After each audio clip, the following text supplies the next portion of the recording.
Continue to protest here on campus, several other communities related to the school also feel an impact. We now go to London correspondent Rob Flaks at the Faraday House, where the SU London Center is located.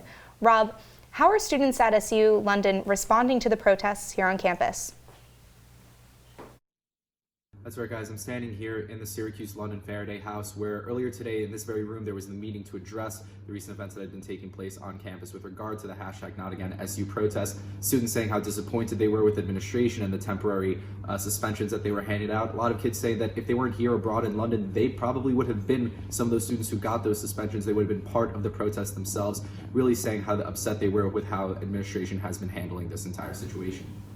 And Rob, how can students who experience bias incidents abroad report them?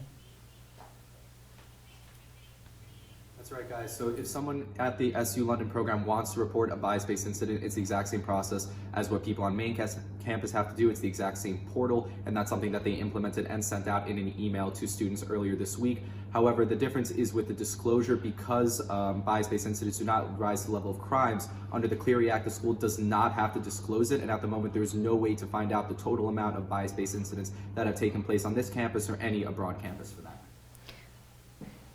Now, Rob, does the administration at SU London say they have received communication from main campus regarding involvement? That's right, guys. The biggest thing is with the communication or lack thereof from main campus. In fact, only a few administrators even were receiving Ken Siveritt's emails throughout last semester and going into this one. And for that reason, they've been trying to rectify it, making sure that the Syracuse program itself is sending those emails both to students and having meetings with faculty just to make sure that no one is caught off guard if someone makes a remark in class or discussions need to be held on it. They're taking it into their own hands and making sure people know what's going on in the main campus.